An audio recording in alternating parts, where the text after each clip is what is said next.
de faire synthèse et d'expliquer que ces deux amendements s'adossent à une réflexion sur laquelle, une fois encore, nous discordons. Vous avez commencé votre propos, Monsieur le Président de l'exécutif, et c'est repris en disant « Ce rapport ne vise pas à valider des choix ». Et on se demande dans cet hémicycle quand viendra l'heure des choix. Parce que notre approche à nous, elle vise à dire sur ce sujet comme sur tant d'autres, que la Corse ne crève pas de ses mauvais choix, des erreurs qu'on ne fera toujours en choisissant. Parce que choisir, c'est renoncer. Renoncer, c'est décevoir. Et il y aura toujours, Monsieur le Président, des évolutions technologiques, des évolutions en matière de fret, des évolutions en matière de passagers, des évolutions environnementales. Et dans 10 ans, dans 15 ans, ceux qui seront là à votre place pourront justifier de nouvelles études pour de nouveau choisir. Alors les deux amendements consistent de notre part à dire qu'il faut à minima faire un choix qui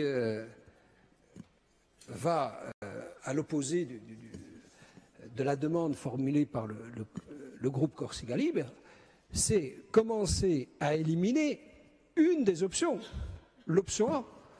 Alors, je disais, il faudra toujours plus de technologie, il faudra toujours plus d'environnement, il faudra certainement toujours plus de démocratie. Vous évoquez l'argument selon lequel l'exercice démocratique sur ce sujet n'est pas abouti. Mais on peut philosopher à l'infini sur les termes d'un débat abouti.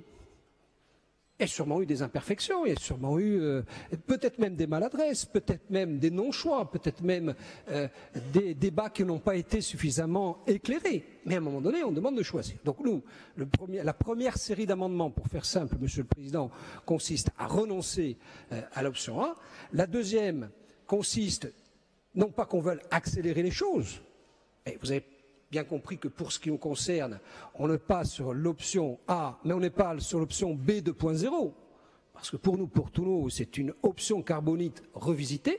On est sur l'option carbonite qu'il faut sûrement parfaire, actualiser, mais on pense sérieusement qu'il faut avancer maintenant sur ce projet et éclairer nos concitoyens sur ce thème, comme sur tant d'autres, de notre capacité, de notre propension à mettre des choix sur la table.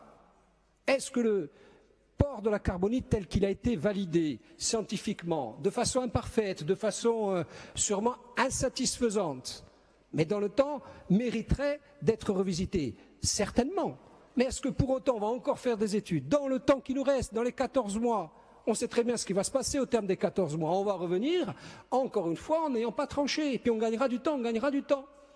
La seule alternative, ce serait celle qui consisterait à trancher sur le thème, comme ça a été fait par certains observateurs. Faut-il un port? Et faut-il un port à Bastia? Parce que, en matière d'aménagement, le regretté Toussaint-Louchan, dont vous évoquiez la mémoire, disait la chose suivante. L'épicentre de la Corse, les Romains l'avaient bien compris, c'est pas Bastia. En matière d'échanges internationaux, parce que c'est ça, vous l'avez évoqué, un port, c'est pas seulement de l'importation, de l'exportation, c'est un lieu d'échange international, c'est à l'Eria. À l'époque, on évoquait des impossibilités, des incapacités dues à l'ensablement.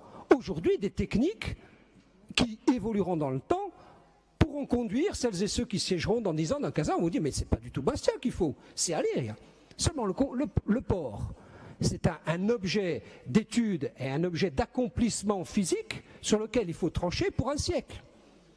Et on trouvera toujours des gens, pendant le siècle qui arrive, pour évoquer d'autres évolutions technologiques. Donc, deuxième amendement, Monsieur le Président, consiste à, puisque vous et nous partageons l'idée qu'il faut bien un débat démocratique, pour lever tous les seuils d'acceptabilité, il y aura toujours des majorités, il y aura toujours des minorités pour contester le fait majoritaire, de créer les conditions pour saisir la Commission nationale sur l'opportunité d'organiser de nouveau un débat public afin de gagner ce sens sur ces sujets.